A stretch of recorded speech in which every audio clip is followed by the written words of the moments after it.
those who are joining us online, and also the folks that are here visiting with us in the back of the room. Thank you all for being here today.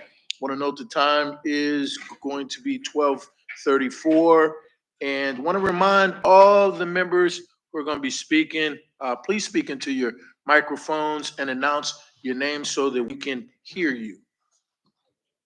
Also want to welcome our new commission member, Mr. Don Robertson, Isle of Wight County Commissioner. Mr. Robinson, welcome.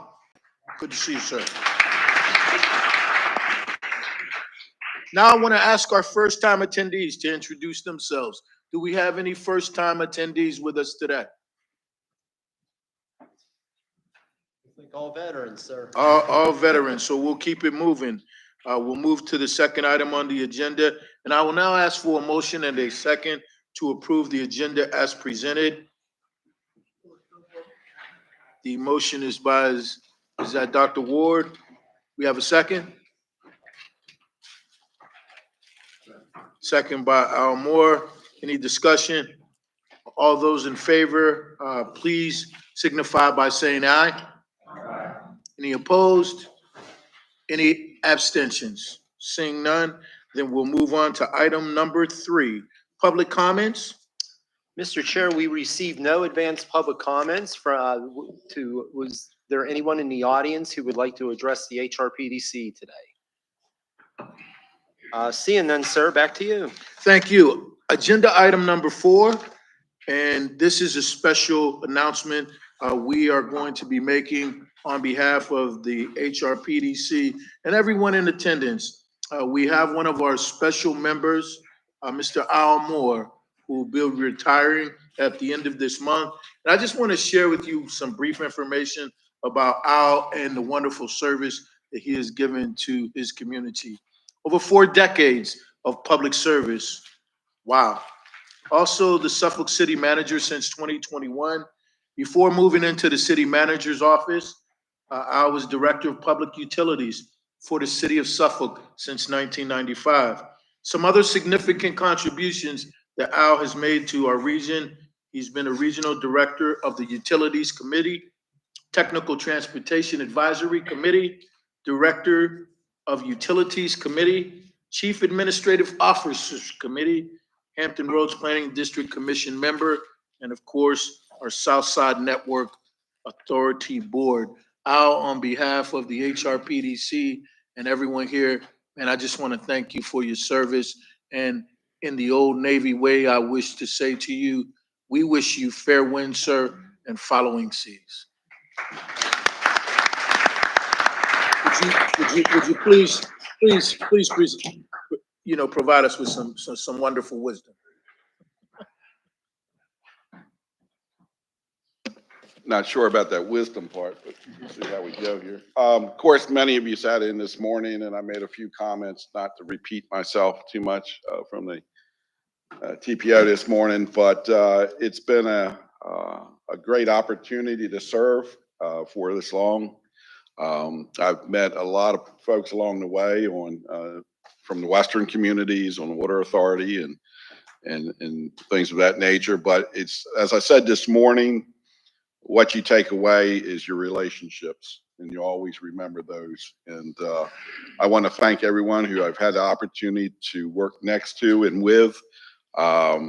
It's been a blast, and it's the support I received over those years. I really appreciate. But again, thank you all for being part of my life and my journey. Thank you. Here.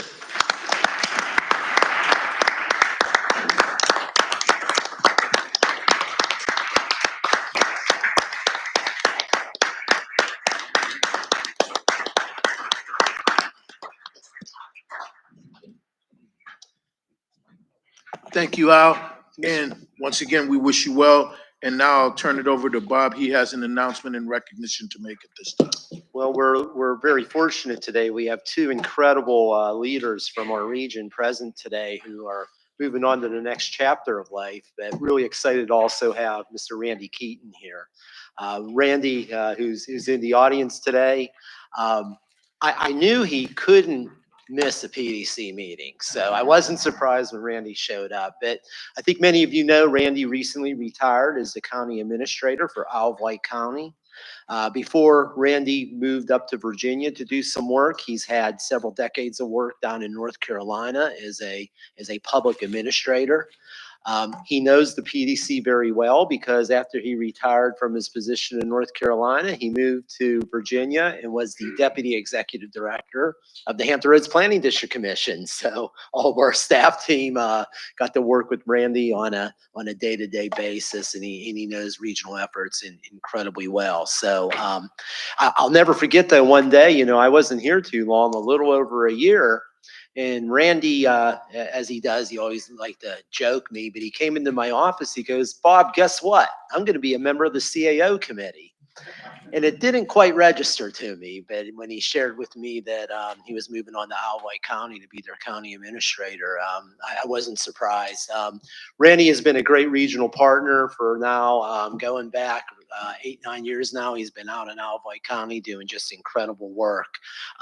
Just like Al has always been one of those people that has been on our committees, has been part of our process, has been part of our regional success. So, Mayor Glover, I'd like to give Randy just a moment to say a couple words, if you don't mind. So, Absolutely, sir.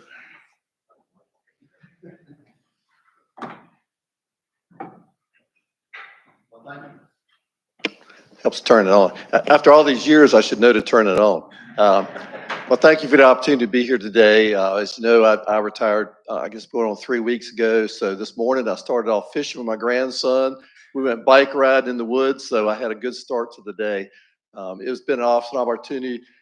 Growing up in Northeast North Carolina, I worked down there for 30 years. And so I thought I knew a lot about Hampton Roads, but when I moved up here to the PDC, I got a master class on regionalism. And it was a great opportunity to be on the inside and see how things actually worked. It also gave me a great opportunity to learn the region and learn all the players before I went back to county government and went to work in Isle of Wight County. For those of you who don't know, Isle of Wight County is on the western side of the community, the area, but we're right in the middle of the heart of Hampton Roads, and a lot of people love to come over there and visit. And so it's been a great.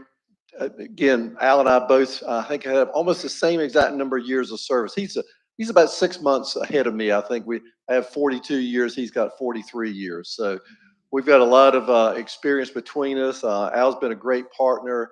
We do a lot of work with Suffolk, and so and like Al said, it's the relationships. I've met a whole group of people up here that I cherish and I really miss. One thing I learned being retired is the emails cease immediately upon your retirement. They you go from 100 a day to 0. So that's been a very nice thing. Again, thank you all for the opportunity to be here, and good luck. And I'll be watching you on TV.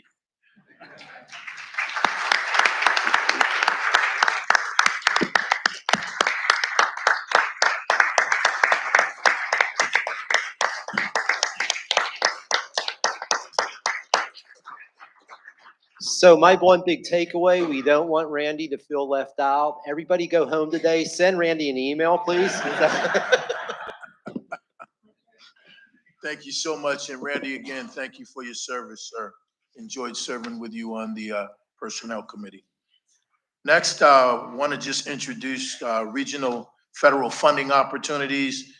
And in November 20th, 2025, our meeting will be held at Christopher Newport University in Newport News. We came up with the great idea to rotate our meetings between the South Side and the Peninsula, just to give our Peninsula folks and those people that are on the other side of the water an opportunity to not have such a long commute. And so we think that there will be a lot of value in bringing us all together. So our meeting will be held in November at Christopher Newport University. Now moving on to item number 5, Executive Director's Report. Bob Crum. Yes, just wanted to quickly introduce a new staff person that we have. We're excited to have join us in our housing department. Aditi Mugar joined us on July the 1st. Aditi will be working with Sharnita in our housing department. It's a small department of two, but it's a mighty department that does some fantastic work for the Hampton Roads region.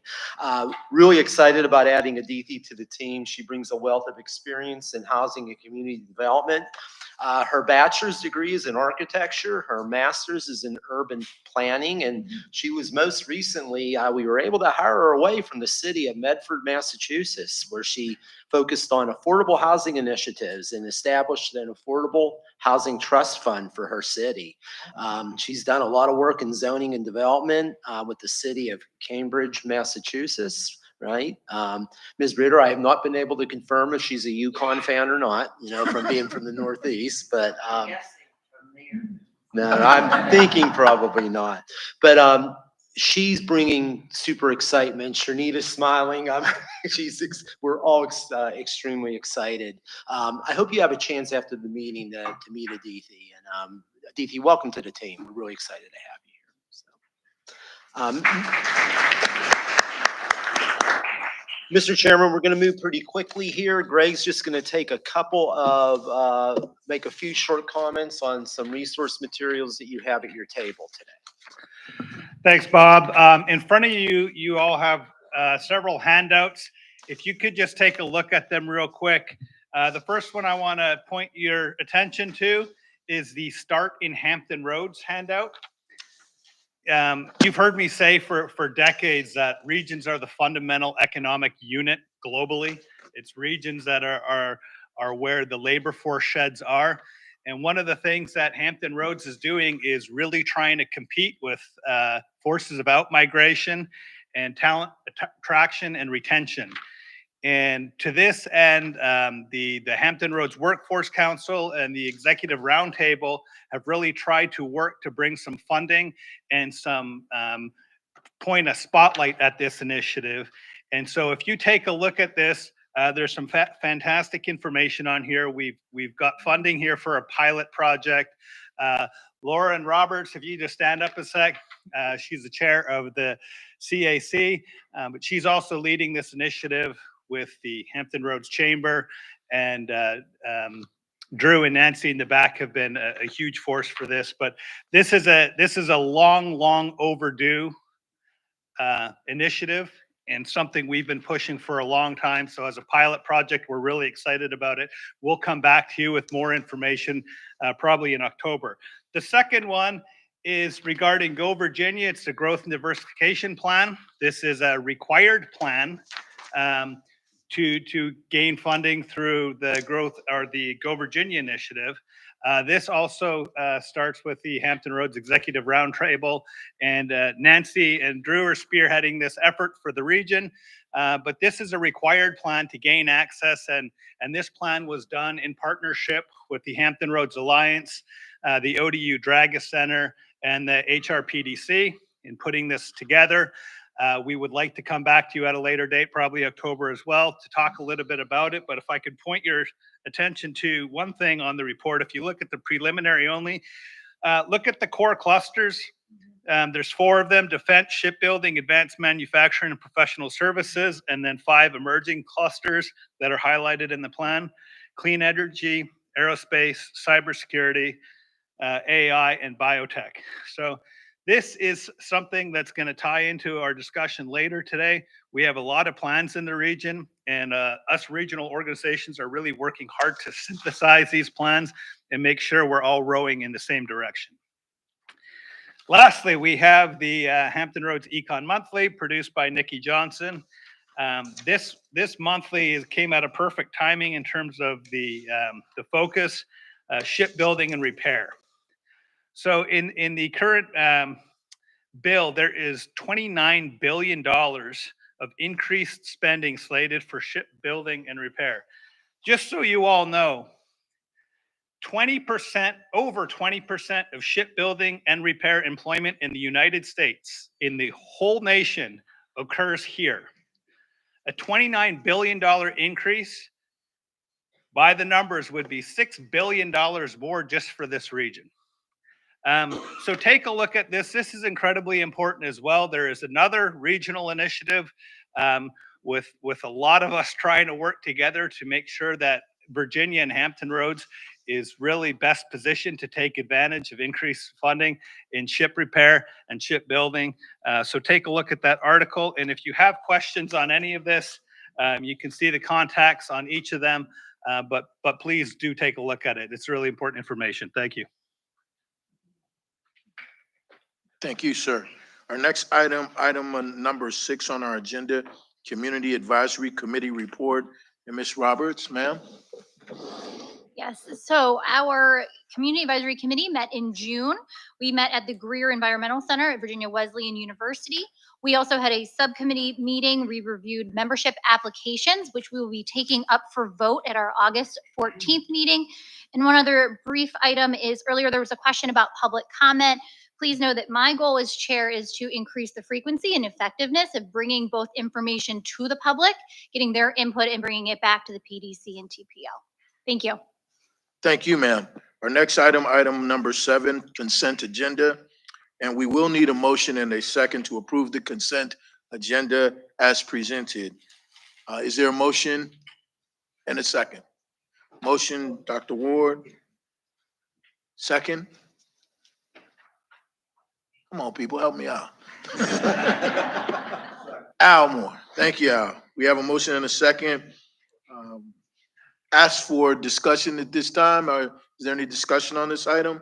Seeing none, those who are in favor signify by saying aye. Opposed? Nay? Any abstentions? Seeing none, we'll move on to item number 8, partnering with industry for river restoration. And we have Casey Filipino with the HRPDC. Yes. Did I get that right, Bob? Yes, sir. So KC will be your main presenter. Whitney Catchmark from the Water Resources Department is going to tee this up and introduce KC. Thank you very much. Good afternoon. So today, Casey's going to be talking to you about a project where she worked with Buckeye. That's an industrial property that's on the Elizabeth River. And the focus of the project is how to treat the runoff from that property, from their land, buildings, parking lots before it reaches the river. And you might be asking, why is the PDC working with this one company? And it's not just because it's good for the river. It's mainly because your local staff are worried about the sector that Buckeye represents. So when the state, about more than a decade ago, wrote their strategy of how they're going to clean up the bay, they assigned pollution reductions to different sectors like wastewater, to agriculture, urban. And this sector of properties that drain straight to rivers and to the bay have 10% of the reductions, and almost nothing has happened in terms of progress with that sector. And so we continue to look at sectors like that when nothing's happening and say, man, one day the state may look around and say, I'm going to give up on that sector and I'll just ask the localities with permits to do more. So this project was about trying to figure out how to make the sector work, look at, because they don't have permit requirements and there is an existing incentive program. So the hope was if we figured out how to do it, that maybe the state or an environmental agency would pick up this concept from Casey because she's figured it all out and expand it, and it would be a win for everyone. So she's going to tell you more about the details. Getting there. Thanks. That was a good intro. And so I'll start a little bit at the beginning. This project actually started in 2020 after we sent in our watershed implementation plan for the bay cleanup with the bay. And we sent that into the state. And so we really just wanted to start. All right, I know I can do this. No. Okay. Can I try again? There we go. We really wanted to start looking at our industrial footprint regionally. We wanted to answer the question, what industries would want to make improvements to their property? And we're talking about industries all throughout our region. And so what we did was secured some funding from the National Fish and Wildlife Foundation, and we got a consultant to help us start answering this question because we were basically starting from nothing. We had no contacts and we had no partners in this space. So we launched this project to identify these industries. First, who's along the waterways? Who is on these properties that actually are sitting on the waterway that are just having runoff and sheet flow going straight into our rivers without any protection or treatment? Who are these industries that are already in recognition programs? There are many recognition programs that we can pull from. There is one through the state, the Virginia Environmental Excellence Program. There is the Elizabeth River Project River Star Business Program, and then there's the Ask HR Green Bay Star Business Program. So we have a lot of opportunities of willing industries that are already trying to get into these programs and have sustainability goals that they want to reach. And then finally, we also wanted to ask who is actually willing to do something. So they might be in these programs, but maybe they don't want to do anything. So with our consultant, we put a survey together and a matrix, and we interviewed folks, and we put together this lovely map because we love maps. And we decided to narrow that list down. So once we had our partners and once we knew who was willing and able, we tried to figure out who actually wanted to do something, and we wanted to develop a pilot project. And so we could only really pick one partner to do this work with, and we had to find more funding. So we secured funding again for the National Fish and Wildlife Foundation. And Whitney kind of already said it, but our winner is Buckeye Partners. They are a fuel terminal on the southern branch of the Elizabeth River. This is a great partner to have for a variety of reasons. First of all, they were so excited when we talked to them about making improvements along their on their waterway and on their property. But they also needed to address legacy contamination from an old creosote plant. So in 1963, there was a creosote fire at Money Point. And this area is very well known for contamination for a variety of the industries along the southern branch of the Elizabeth River. Buckeye is also part of a larger plan for revitalization of the Elizabeth River. All of this work had been done in the past by the Elizabeth River Project, and they put this plan together here many, many years ago. And they're also in the current City of Chesapeake's industrial waterfront plan. So really a prime candidate, and they really just wanted to make a difference. So we worked really closely with the staff to identify the projects that they wanted to see done. This here is an aerial of Buckeye Terminals, again on the southern branch of the Elizabeth. And they had several projects they wanted to undertake. One was to restore the shoreline. They'd actually tried this in the past with the Elizabeth River Project, and it was not successful. They tried to grow oysters and have a living shoreline. And it just wasn't built or designed the way it needed to be, and so it failed. So they wanted to revisit that and develop a living shoreline. And then the other two parcels that are kind of off to the right and down at the bottom left, which look like moonscapes, are also owned by Buckeye Properties, and they are have legacy contamination and are considered brownfields. And they wanted to revitalize those, not for any specific purpose, but really just to increase the green space and provide an opportunity for conservation landscaping. So with that in mind, we set to work with other partners that we got through the state and other nonprofits and the funding we had. And we started our first goal, which was to create this living shoreline. We wanted to go from what's on the left, that kind of sandy beach with rubble, to what's on the right. And it's already an existing shoreline adjacent to Buckeye's property, owned by Kinder Morgan. It was a successful project conducted by the Elizabeth River Project many, many years ago. So they kind of wanted to create that rock sill structure that protects the shoreline, backfill with that those marsh plants. So build the sill, cut down on erosion and sedimentation, connect to an adjacent living shoreline, reduce the stormwater runoff coming from the landscape, and then plant marsh grasses to increase habitat for oysters, fish, and shellfish. What I'm going to show you next is a video really quickly put together by the Elizabeth River Project that kind of goes into a little bit more detail about the living shoreline and this project. Let's hope it works.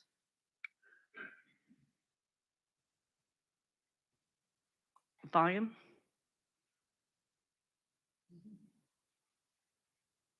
Well, that's unfortunate. It worked yesterday.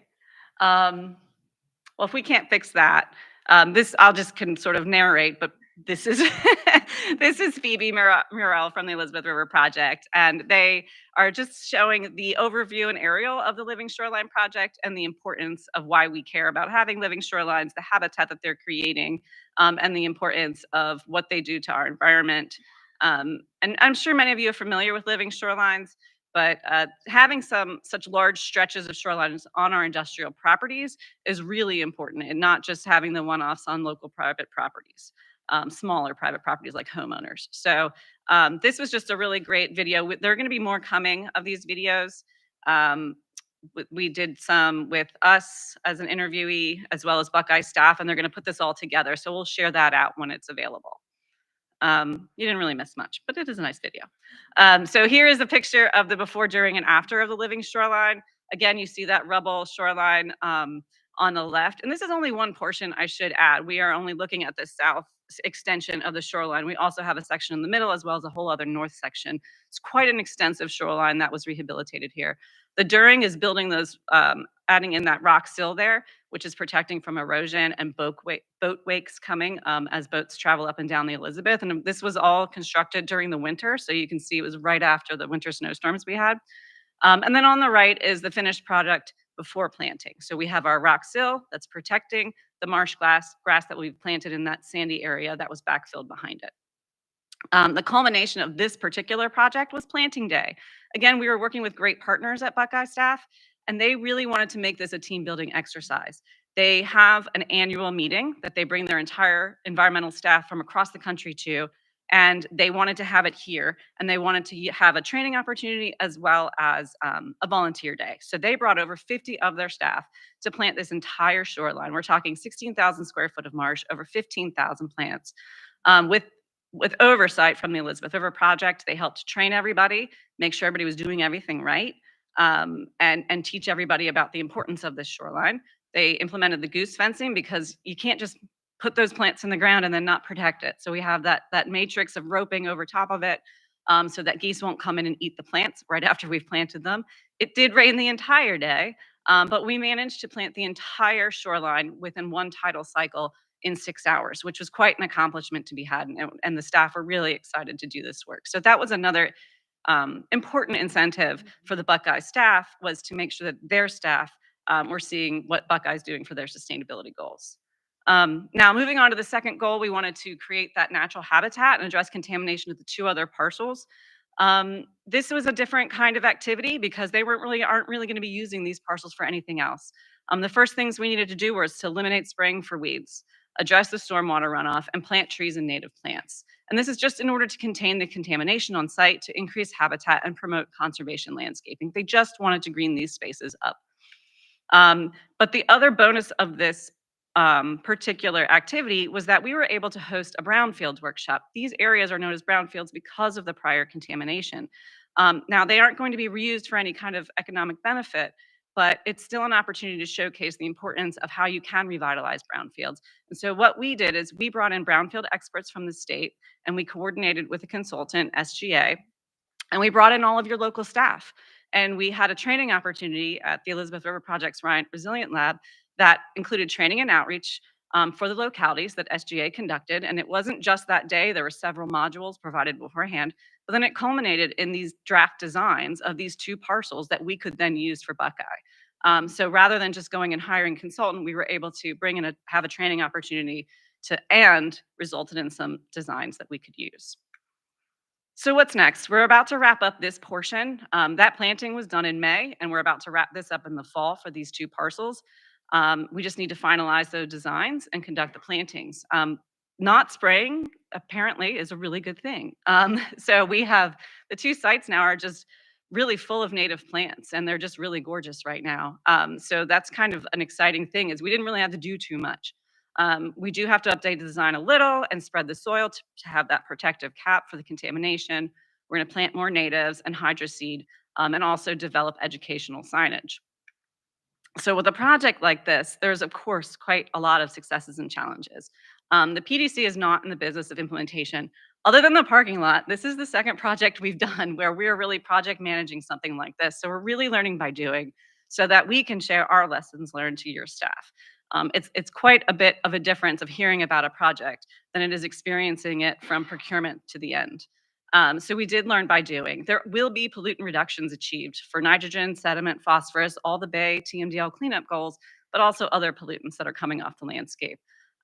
There were considerations for sea level rise taken into account with the building of and the design of the living shoreline. We definitely broadened the awareness of brownfield restoration.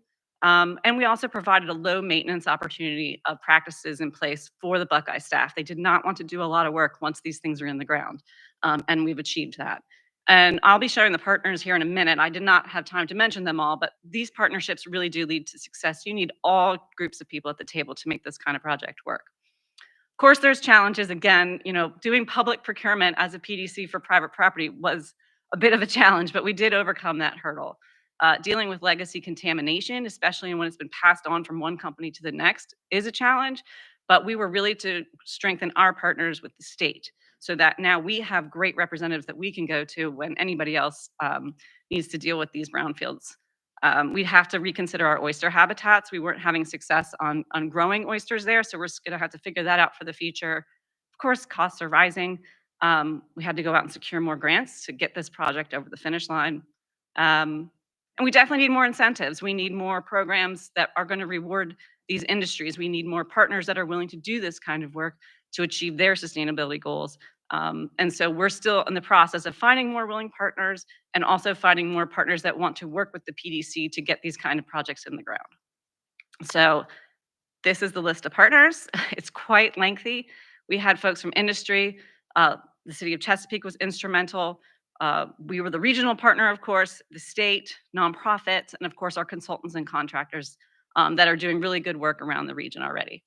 And then this is a picture of the Buckeye staff that implemented the planting that day. It was a really successful day and they were really proud to be there. So, and then of course our funders, I couldn't do this without the funding that we did get from this project. So that's all I have.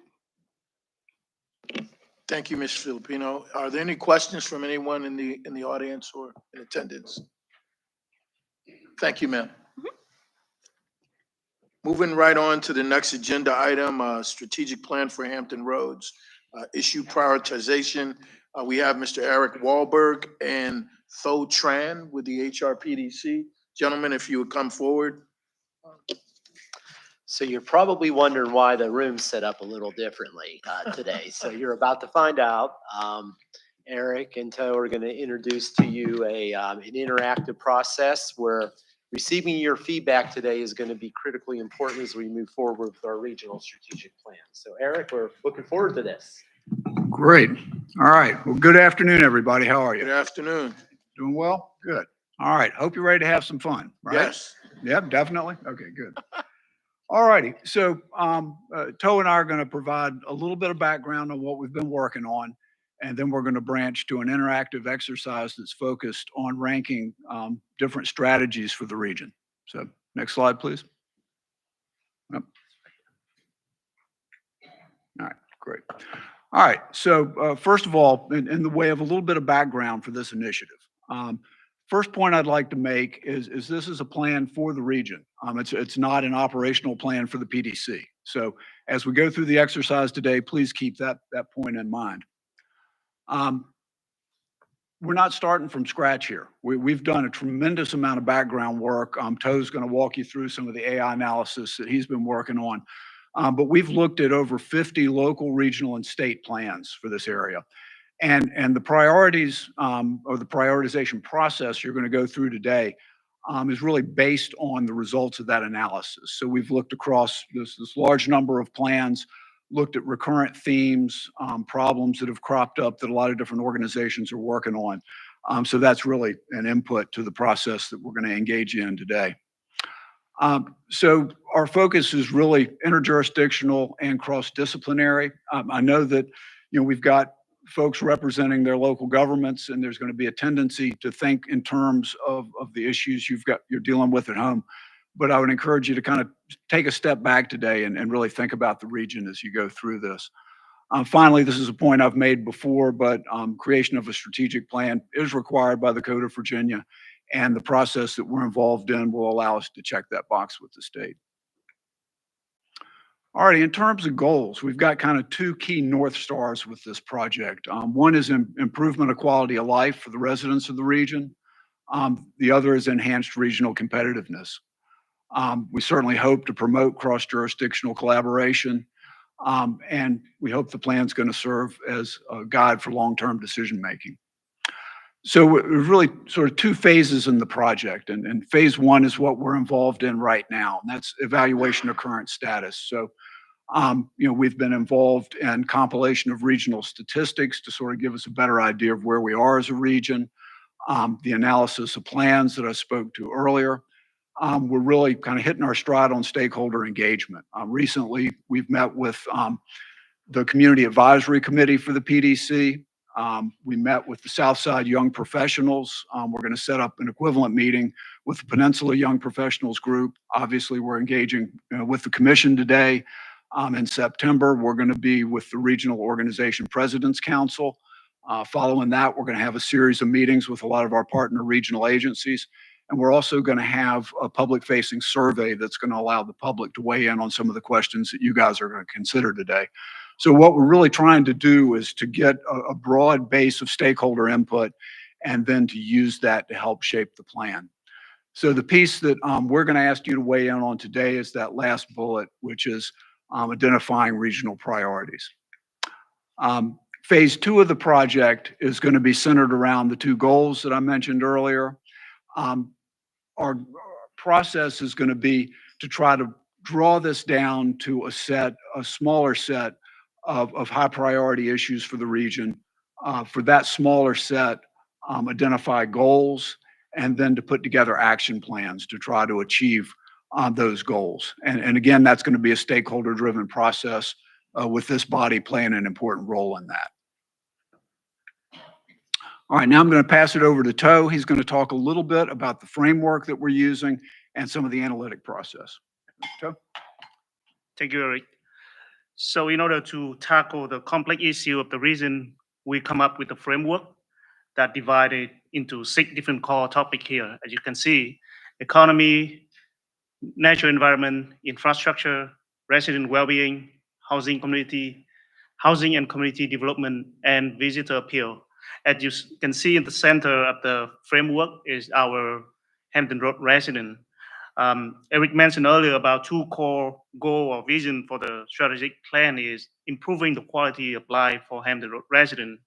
And the second one is to increase the regional competitiveness of the region, which is meaning that we want to attract more investors. We want to bring more talent as well as the visitor come to the region. And we believe that this framework can be helpful to help address the comprehensive issue of the region, at the same time be flexible enough to tackle different particular issue. We are a team of 2, so there's a lot of help coming out from the staff, coming out from the public engagement meeting, but also we have a lot of help coming from artificial intelligence or AI, which is we use to mostly with the planning document analysis. We have collected about more than 50 plans at the state, regional, and local level. At the local level, mostly we use comprehensive plan. And we create an evaluation framework based on different model of AI analysis. And we propose 12-point evaluation framework. So basically, this is like a task fitting into AI model. And then based on this, the AI is gonna respond based on whatever plan it scanned. So the most time-consuming process in this analysis work is training the AI. What we do is we have to provide project context. We have to provide the literature for the AI, the role it's gonna play, as well as the expectation that we want the AI to play in this work.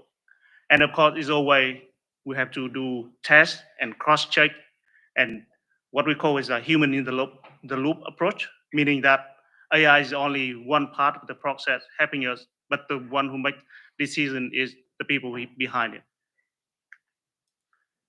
And the result of the analysis will be in the practice today that you're gonna participate.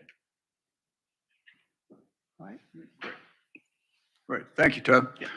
All righty. So any questions on what we've been about so far? If not, we're going to start to transition into the exercise. So, all right, great. All righty. So this slide is meant to give you an idea of where the process that we're going to involve you in today sort of fits. You know, as Toe has spoken to, we've done a lot of analytic work. A distillation of that appears as the strategies that we're going to ask you to rank and prioritize today. Now you'll notice that those strategies are fairly broad. You can think of them as buckets or categories. And I think that's appropriate at this point in the process. There is a sheet of definitions on the table. If you've got questions, we've got facilitators at each table. They can help you work through that.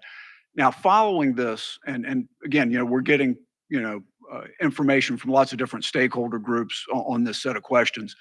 We're going to narrow it down to a smaller set of priority items. And that's the point at which we'll get more specific about the strategies, policy recommendations, all that will come at a later stage in the process. So this is still fairly general at this point. All right. All right. Now, if I can ask the facilitators to go ahead and pass out the individual tally sheets, and same thing. We also have, we're not going to be able to have the audience participate in the group processes, but we do have the individual tally sheets available for the audience. So those will be passed out. So if you guys can get those sheets, have a look at them, and I'll walk you through the exercise.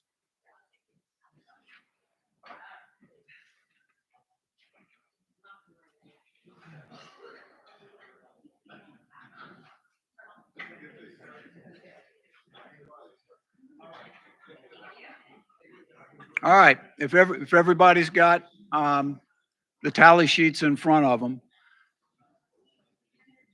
and if I can also ask the facilitators to put the stack of $100 bills out on the tables. Okay. Each table's got $1,000 to work with. So we're going to go through 2 rounds of scoring. In the first round of scoring, we're going to ask each individual to allocate their $1,000 across the various categories. So you can you're passing out the money? Good. Okay. All right. All right. So we'll give you about 5 minutes to go through this process. What we're going to ask you to do is just write down in $100 increments how much you're going to put in each of those categories. Now, you'll notice that you've only got basically 10 votes, if you will, and we've got 19 categories. So this is going to force you to prioritize. So we'll spend about 5 minutes on that. And then after we get done with that, we're going to go through a group scoring exercise.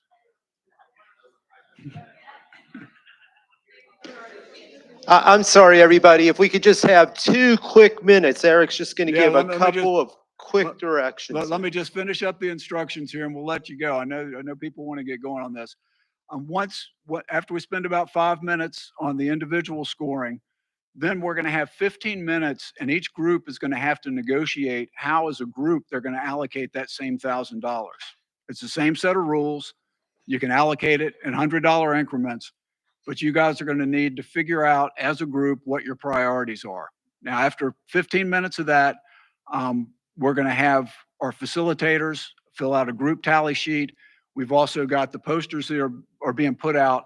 We're going to put $100 bill stickers on there to build bar charts, so you'll be able to see how we end up on a group basis. And then we're going to do report outs. So I'm going to ask each table to designate a speaker. We're going to ask you to report on your top 3 priorities and give us some insight into how you got there. What was your decision-making process? Now, while we're doing that, we've got a tech team. They're going to add up the votes for the entire room. So before we close out the exercise, you're going to be able to see when we aggregate the scoring across the entire room where we land. Okay? All right? Sound like fun? Hopefully. All right. Yep, we can get started. So I'm going to keep time on this. So you've got 5 minutes. It's kind of a lightning round to do your individual scoring. So if you can go ahead and start that now, please.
Where is group one? Oh, that's you. All righty. So, all right. Come on up and take the mic, Randy.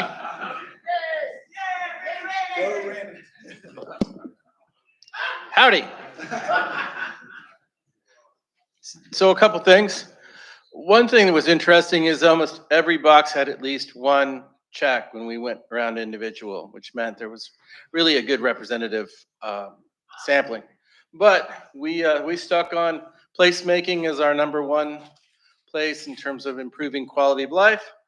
Closely followed. It was a tie, but we broke a tie and went one to the left on federal spending. But the two areas of significance, most significance for us, were placemaking and roads, which if you were in the TPO meeting this morning, you understand our focus on that, and that's where we are.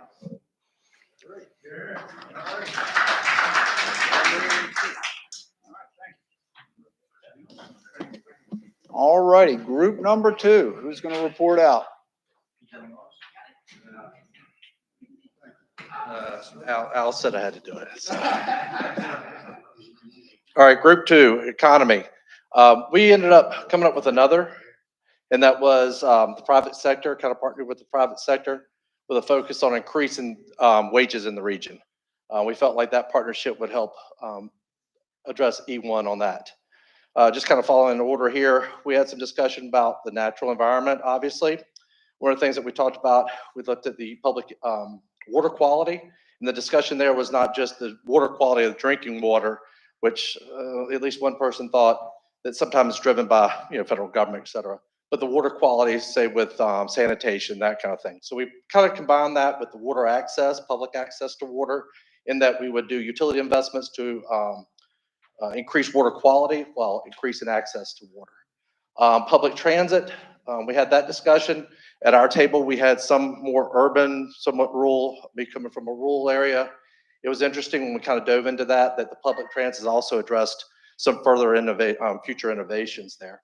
So we did end up putting money on that. Road network, because we know how that ties into our workforce, our economy, et cetera. Energy, we talked about that and the fact that there's some industries that would love to come to our area, but we have limited energy available to make that happen. So we put money there. Education, we kind of just put that money there because I think that's what we do. But then we dove into that just a little bit. And one of the discussion there was that more we educate people in the region, more we're prepared to partner with private entities and others as far as job creation. Housing was obviously, we put money on that because we'd always need good housing for people in the region, and placemaking. So that's what we came up with.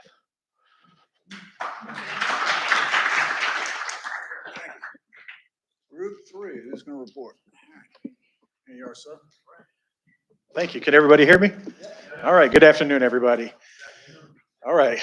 So we overspent when we first started. So we have a couple of mayors in our group, and yeah. So.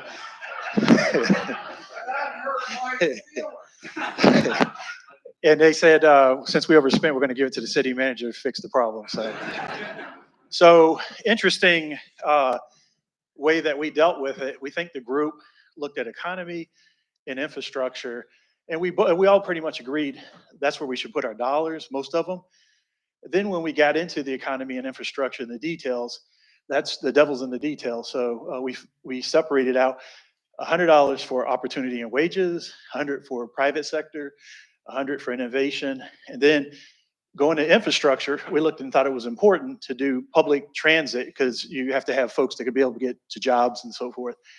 Also, the road network's important because people have to travel the roads, those that have cars or the buses that are on the roads. We tussle between energy and broadband, but right now having a broadband, that's a thing to have nowadays, so we put $100 towards that. And then we wanted to make sure that we had a shotgun scattered approach when it comes to natural environment, resident well-being, visitor appeal, and housing. So we put 100 on flooding under the natural environment because this area suffers with flooding mightily. Social equity was important for resident well-being. And then for amenities and visitor appeal, we put $100 there. And then for housing and community development, we felt that housing was a big component to for people's quality of life. So that's what we have.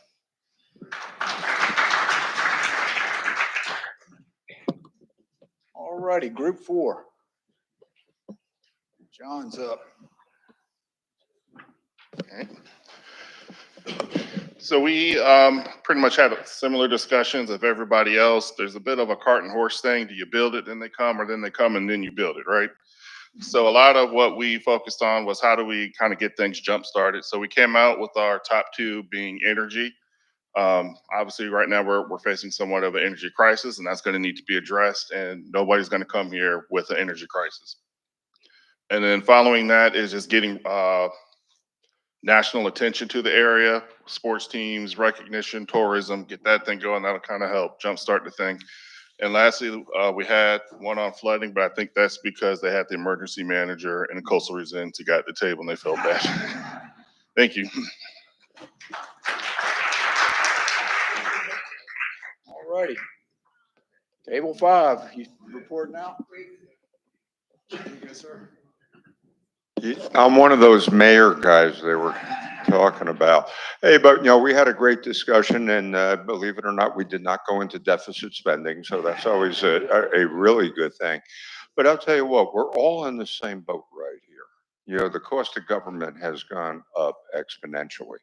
And so if we're going to maintain the quality of life in our infrastructures, we have to create those new revenue streams. And that's obvious. So what we talk about is bringing in the wages in the private sector and creating the environment where companies just want to come here. And then it really comes down to making sure that we have the quality of life. And that includes the road infrastructures, the energy, and the essential things that we need to attract business, but also have those quality of life factors for everybody. And once again, the big elephant in the phone book for everybody is stormwater. I can tell you Virginia Beach not only confronts millions, but billions of dollars in infrastructure in perpetuity that we're going to have going forward. But this is something that we have to address very quickly. And in terms of health and education, that's quality of life. And I think we all appreciate that education is also an economic driver. When a company wants to come to our cities, they have to make sure that we have the good schools. That is, incredibly, and a healthy community is indeed good. But once again, when it comes down to it, we are facing a national crisis in housing. And that is a problem. Virginia Beach, we just had a controversial vote. Obtainable housing is our 4th highest priority. And it's also requests of our military for military readiness in terms of recruitment and retention. It's a high priority. But then when you have a vote on it, the gallery is full of people saying, great idea, just don't build it here. So once again, I think we all have to have that courage of conviction that if we're going to tie all this in, if we're going to bring in new companies, we have new people coming here, they're going to need housing, quality of life, and roads. So thank you all very much for doing this exercise.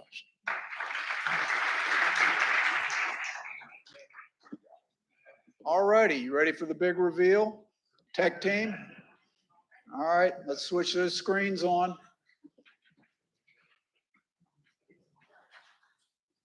All right, so first up, this is, if you aggregate the room together, this is where we ended up in the major categories. So infrastructure at 32%, economy at 22%, housing community development 20%, natural environment 10%, resident well-being 8%, and visitor appeal 8%. So does that surprise anybody? Kind of what you expected? All right. Next slide, please. All right. So here it is on the individual categories. Wow. So road network is a big winner. I'm a little bit surprised. All right. Placemaking, number 2, $600. Flooding, energy, and housing. Yeah. All right. So discussion. What do you think? Is this where you expected we would land? All right.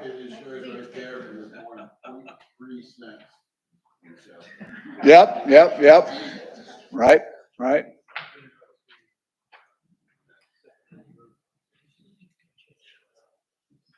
So thoughts, discussion.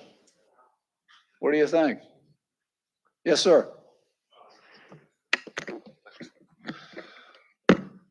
I'm surprised how well placemaking and regional marketing performed, especially in view of this new initiative that we were introduced to, starting Hampton Roads. And I know that follows off a lot of the work that has been done previously in regional marketing, regional branding initiatives and studies that, have helped us kind of redefine how we understand business attraction. Mhm. And old model being you attract the business and then the workers come. But in today's day and age, the workforce has already got to be present. And in order to have a workforce present, you've got to invest in placemaking. You've got to have a good regional identity that you can broadcast out. And you've got to have these quality of life components that people are demanding. So I think that's really encouraging. And I also applaud the initiative here with the marketing pilot. Great, great. Thank you for that. Yes, sir.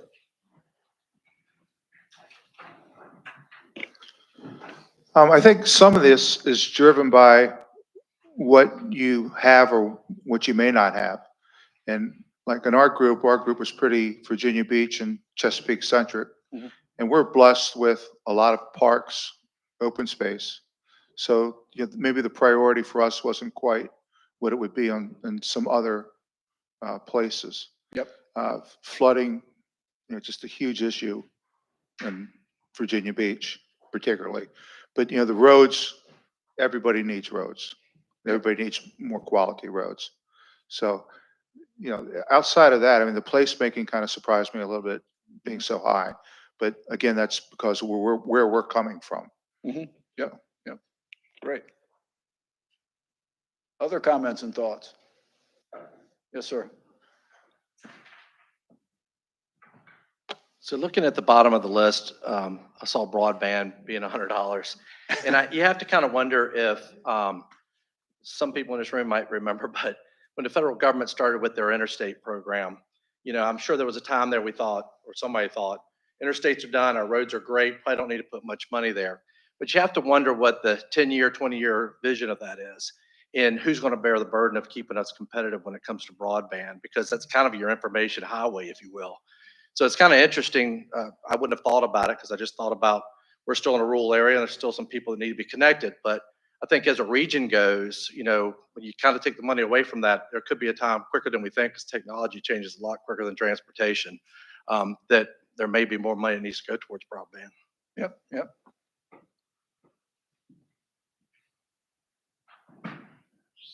Other comments? Other surprises? Going once? All righty. Well, thank you so much for taking the time. We look forward to reporting back as we get a little bit further down the road on the project. So, Bob, back to you. Mayor Glover, if you don't mind, I'll go ahead and just wrap us up quickly, if that's okay, sir. So I'm going to go without a PowerPoint for this. Actually, we can leave that up on the screen just to let that continue to marinate, right? We're going to call it a little audible here. So that might be a little more interesting than my PowerPoint anyway, right? So I just wanted to very quickly, and I'm going to go quick, Mr. Chairman, because of time. But it's that time of year for us already to start thinking about the regional legislative agenda. There's some legislative liaisons in the audience today. As you all know, January is going to get here quick. And for about the last 8 years, the HRPDC and the HRTPO have approved the regional legislative agenda that expresses our regional priorities that we would like our General Assembly members to address on our behalf. We always start this process in July. We were at the Chief Administrative Officers early in July, just starting high-level conversations. We started this conversation at the TPO board meeting today, where there was a whole lot of conversation that matched that road network investment, where we talked about the need for improvements on our primary and secondary road fund. And the TPO directed us to go ahead and make the ask for that primary and secondary road fund again this year. Last year, we made it through the General Assembly, both the Senate and the House, but it was vetoed. The bill was vetoed by the governor. So we're going back this year to continue to push for funding for improvements in our road network, using the same model as we did for the interstate system, but applying it to primary and secondary, more localized roads. But for the PDC, there's a lot of items for us to be thinking about. You're going to we're going to convene your regional legislative committee, which consists of the leadership of the PDC, the leadership of the TPO, the leadership of the Chief Administrative Officer Committee. And they're going to come back to you with a recommended regional legislative agenda in October for you to consider taking action on. Between now and October, we're going to be at about 7 to 8 committees of the PDC and the TPO asking for input. If you have ideas of what those regional priorities should be, please let me know. Please let our team know. Let your CAOs know, making certain that we get those considerations in the process. Some things that I think are going to rise to the top. Someone mentioned energy earlier, right? Supporting policies that really embrace an all of the above approach to energy development for energy supply is something that our CAOs talked about with us. Flooding was mentioned. We need adequate funding in the Commonwealth Flood Protection Fund. Something that we've been able to get access to funding for flood prevention, but we got to be certain that there's enough money in that fund. We also have local governments that want to get federal funding for flood prevention projects, but you can't get federal funding if you don't have the non-federal local share. And in Norfolk's case, that's about $900 million to unlock that money, right? And some of you in Virginia Beach is working on your Army Corps study. Norfolk has theirs approved up in Hampton and on the peninsula. You're working on yours. This is a regional issue that we need state help with that non-federal share to unlock that federal money. That's certainly going to be an item for conversation. Placemaking was mentioned, ranked very high. Placemaking subjective, right? What I think is a cool place, you might have a different opinion about. But I will tell you one thing all of our surveys show us, and particularly our young professionals, when we ask them what's important in this region, they're very consistent, right, Lauren? Find me a job that pays well. Find me good housing that I can afford. And I like to move around the region, and particularly an emphasis on biking and walking trails. Now, the good news is we have a really impressive regional trail network starting to evolve. You got the 52-mile Virginia Capitol Trail from Richmond the whole way down to the Williamsburg area. We have endorsed as a region plans to extend that down to Fort Monroe and the peninsula, to bring it over the ferry, to bring it down through Isle of Wight County to Suffolk, get into the Southside Hampton Roads Trail and take it the whole way to the ocean front. Chesapeake, you have the Great Dismal Swamp Trail. If you haven't been on, it's basically a 2-lane road. Used to be old Route 17, which is 10 to 11 miles of one of the most beautiful trails you'll ever ride on. Every one of you have these incredible trails, and we're going to interconnect them with something called Trail 757. But it's also something called the Southside Hampton Roads Trail. And there's great opportunity to ask for funding from our state partners during the General Assembly to make some of those segments move forward. Funding for this organization at the state level. We've talked to you time and time again of how if you go back to 1998, this organization received $200,000 more from the state in 1998 than it receives today. Anybody know how much we receive today from the Commonwealth of Virginia? Right? We're right around $190,000 for all the work that we do on behalf of the Commonwealth of Virginia, right? Last year we had we had proposals introduced on both the House side and the Senate side to double that funding, but it didn't make it through the process. So we want to go back in that area as well. So those are some of the things we have heard already. Obviously, a lot of these conversations are going to happen over the coming months. Sharnita, clearly housing is going to be an issue that we continue to monitor at the state level, and what legislation looks like to create the environment for housing. So there's a number, and the other thing we hear a lot from your CAOs is don't forget to protect local land use authority, right?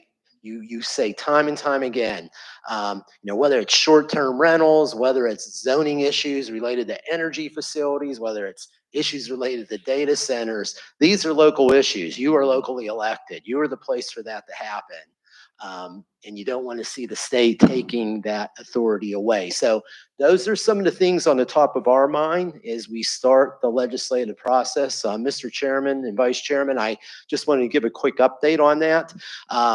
I will be inviting the chair and vice chair of the PDC, the chair and vice chair of the TPO to join me on July the 30th. On July 30th from 9 a.m. to 12 noon, the Hampton Roads Caucus will meet at the Tidewater Community College, Chesapeake campus. And we are on the agenda to start conversation about some of these issues. So, Mr. Chairman, I just wanted to give people a heads up on, 'tis the season again to start thinking about legislative items. Sir, I'll turn it back over to you. Thank you, Bob. And just to reiterate, it is critically important at this time that things like the secondary road issue and other items that we have on our legislative agenda that we follow through, but not just follow through, but show up for support. So I would encourage each of you who are here today, if you could please join us at the caucus meeting that'll be coming up on the 30th, that would be appreciated. And we want to thank our state legislatures and all of those folks who have supported the legislative agenda here from the region. A lot of work goes into it. And just for an example, on the secondary road item, we did have both houses to support that particular agenda item. It was vetoed, I believe, by the governor. So we're going to go back.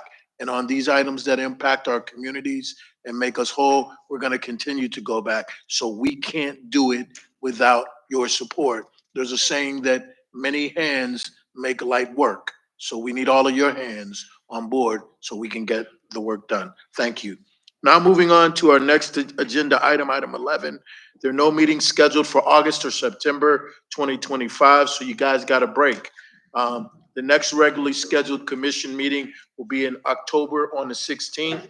And as a reminder, that meeting, the other meeting will be held November 20th in Newport News at CNU.